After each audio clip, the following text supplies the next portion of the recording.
हमारे बीच में पप्पू यादव जी की पार्टी के राष्ट्रीय महासचिव थे महर्षि अनिल कुमार जी, उन्होंने उस पार्टी की सदस्यता से त्याग कर दिया और हमारी पार्टी राष्ट्रीय लोक जनशक्ति पार्टी के प्रति उन्होंने आस्था व्यक्त किया। मैं आज के मिलन समारोह में इनकी उपस्थिति देखकर मैं काफी खुश हूँ और ये सही जगह पर आ गए हैं और सही समय पर आए हैं। इसलिए मैं अपनी ओर से, अपनी दल की ओर से इनको हार्दिक धन्यवाद देता हूं और मैं गुलदस्ता से इनका स्वागत करता हूं।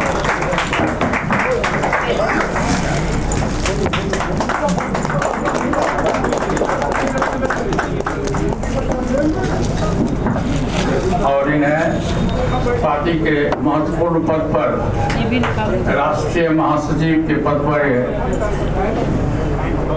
इनका मनोनयन हुआ है। आज से ये राष्ट्रीय लोक जनशक्ति पार्टी के राष्ट्रीय महासचिव बनाए गए हैं। इसके लिए मैं इनको बहुत बहुत धन्यवाद देता हूँ। और कुछ प्रश्न पूछना हो आप लोग तो हमसे पूछिए, मैं जवाब दूँगा। नीतीश कुमार का जो बयान था पर उन्होंने माफी मांगी, नीतीश कुमार ने जो विधानसभा विधान परिषद में जिस तरीके का बयान दिया और तुरंत एक दिन के बाद माफी मांग लेते हैं, कैसे देखते हैं आप लोग? देखिए, ये बिहार के ही नहीं के लिए नहीं, पूरे देश के लिए शर्म की बात है। और आज तक मैं समझता हूँ कि आज़ादी के बाद देश को आज़ाद हुए तकरीबन 75 वर्ष होने जा रहा है और आज तक किसी राजनेताओं के द्वारा और खास करके मुख्यमंत्री पद पर जो व्यक्ति बैठा हुआ हो और उसके द्वारा इस तरह का विधानसभा के अंदर में और विधान परिषद के अंदर भी इस तरह का बयानबाजी करना महिलाओं के प्रति और शोभनीय बात कहना इस शर्म की बात है। उस बात को जो उन्होंने विधानसभा और विधान परिषद में जिस बात का उन्होंने इस्तेमाल किया है, जिस शब्द का उन्होंने इस्तेमाल किया है, वो बोलने के लायक नहीं है। और तमाम साथी सब लोगों को पता है कि 3 दिन से पूरे देश और विदेश में भी इसकी घोर निंदाएं हो रही है। अब प्रेस के साथी कह रहे हैं कि भाई उन्होंने विधानसभा और विधान परिषद में अपनी गलती को स्वीकार कर लिया है, उनको माफ कर देना चाहिए। लेकिन जो बात मुंह से निकल जाता है, जो घटनाएं घट जाती है और महिलाओं के साथ खास करके हमारे देश की महिलाएं, हमारी माताएं बहनें के साथ में इस ढंग से भी हाउस में वो लोग बैठी हुई थी, बहुत से महिलाएं शर्म से बाहर निकल गई, रोने लगी। तो इस ढंग का आपत्तिजनक बयान मैं समझता हूँ कि राजनीति इतिहास में आज तक कभी नहीं हुआ होगा और इसकी जितनी भी निंदा की जाए वो कम है। और मैं ये बात आपको कहना चाहूँगा कि नीतीश कुमार जी का उम्र का तकाजा हो या मानसिक रूप से परेशान हो या दिमागी संतुलन उनका बिगड़ गया हो, वो निश्चित रूप से दिमागी संतुलन उनके कब्जा में नहीं है। और एक कहानी है बचपन का कि बचपन खेल में गूता बीता, जवानी नींद में सोया और बुढ़ापा देख कर रोया। ये मुझको लगता है कि नीतीश कुमार जी के साथ में ये चरितार्थ हुआ और उनके मुंह से ये वाणी निकलना, ये शब्द निकलना देश को, देश ही नहीं विदेशों में भी हमारे देश का और खासकर बिहार का सर झुक गया है। इसलिए मैं निवेदन करूंगा नीतीश कुमार जी से कि आप अपने पद से इस्तीफा दे दीजिए। ऐसा नहीं हो कि भविष्य में कहीं इससे भी बड़ी घटना घट जाए, इसलिए आप अपने पद से इस्तीफा दीजिए। और आपके इस दल में जो दलित है, जो अति पिछड़ी जाति के लोग हैं, आप उनको मुख्यमंत्री पद सौंप दीजिए। यही उनके भविष्य के लिए सबसे अच्छा काम हो।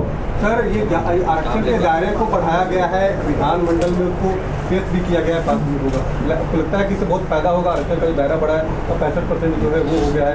सबसे बड़ी बात तो वैसे ये है कि जो बिहार सरकार के द्वारा सर्वे हुआ है, मैं इस सर्वे को गलत मानता हूँ। आरक्षण का दायरा बढ़ाया गया, मैं इसका स्वागत करता हूँ, लेकिन जो सर्वे हुआ है बिहार सरकार के द्वारा वो निष्पक्ष सर्वे नहीं हुआ।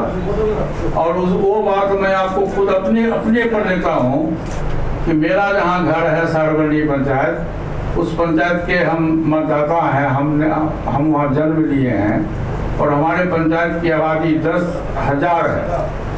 लेकिन मैं आपको चैलेंज के साथ कह सकता हूँ, सबूत के साथ कहूँगा कि हमारे पंचायत में आज तक बिहार सरकार का कोई भी कर्मचारी न हमारे घर पर गया, न हमारे पंचायत में गया सर्वे करने के लिए, और डिस्ट्रिक्ट हेडक्वार्टर में और सचिवालय में बैठ के सर्वे किया।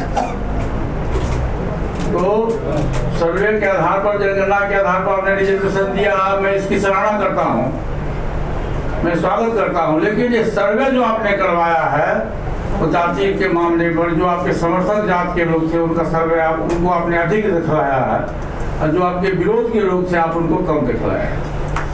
इसलिए मैं बिहार सरकार से ये भी मांग करता हूँ कि पुनः ईमानदारी पूर्वक इसकी सर्वे, इसका जनगणना कराया जाए।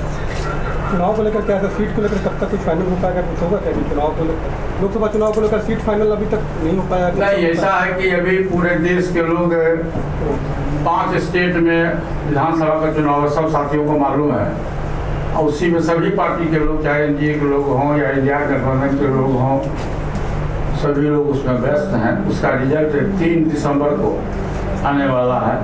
3 दिसंबर के बाद हम लोग एनडीए गठबंधन में हैं, हम लोग बैठ के और नए साल जनवरी में 2024 में सीट का बंटवारा हो जाएगा। और देखिए, जिसका जो जहाँ हक बनेगा उद्देश्य एक है। और सबसे बड़ी बात यह है कि 2014 से लेकर आज तक केंद्र में एनडीए की सरकार है, श्री नरेंद्र मोदी जी के नेतृत्व में सरकार है, और सब लोग ईमानदारी पूर्वक आपके पर हाथ रख के सोचिएगा तो निश्चित रूप से नरेंद्र मोदी जी से अच्छा प्रधानमंत्री आज तक देश को नहीं मिला। और आजादी के बाद पहला मौका है कि देश को प्रधानमंत्री, वैसे प्रधानमंत्री मिला जो देश नहीं विदेशों में भी सम्मान्य नेताओं के रूप में माना गया। अमेरिका जैसा कंट्री जो विश्व में सबसे सबल कंट्री माना जाता है अमेरिका, और वहाँ के राष्ट्रपति ने क्या कहा, सब लोगों को मालूम। वहाँ के राष्ट्रपति ने कहा कि नरेंद्र मोदी जी, आप इतने लोकप्रिय नेता हो आज के तारीख में, हमारी इच्छा होती है कि आपका हमें ऑटोग्राफ लो। ये वहाँ के राष्ट्रपति ने कहा। वहीं दूसरे देश का प्रधानमंत्री ने प्रोटोकॉल को तोड़ के उनको पैर छू के प्रणाम किया। तो मैं समझता हूँ कि आज़ादी के बाद आज तक ऐसा कोई देश का प्रधानमंत्री नहीं मिला होगा जो विश्व स्तर का नेता हो, सम्मान मिला हो, जो हमारे देश का है। और भविष्य भी बताता है, मॉर्निंग शो दिखे, भविष्य भी बताता है कि 2024 में जब भी लोकसभा का चुनाव होगा तो निश्चित रूप से एनडीए गठबंधन की केंद्र में सरकार बनेगी, और तीसरी बार देश में प्रधानमंत्री के रूप में नरेंद्र मोदी जी तीसरी बार शपथ लेंगे। पारस जी, आपका कितने सीटों पर चंदावर है? ये समय बताएगा, अभी व्यक्ति कोई बताता है, ये समय बताएगा ना।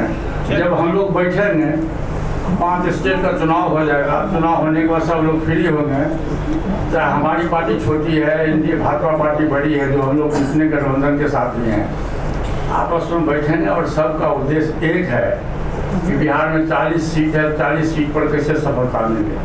प्रशांत किशोर ने कल कहा है कि एनडीए प्रधानमंत्री नरेंद्र मोदी को 24 में हराना मुश्किल है। क्या कहीं आप लोगों से गठबंधन की तैयारी कर रहे हैं क्या?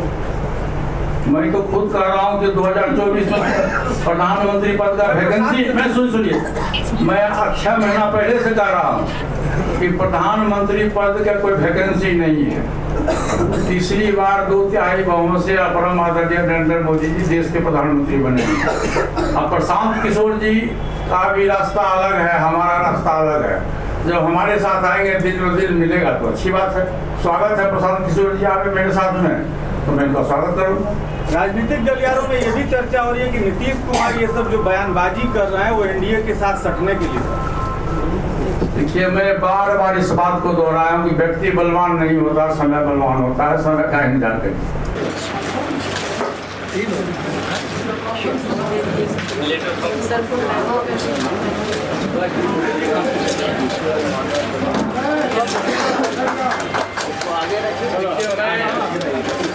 अनिल बाबू को राष्ट्रीय महासचिव के पद पर नोमिनेट करता हूँ।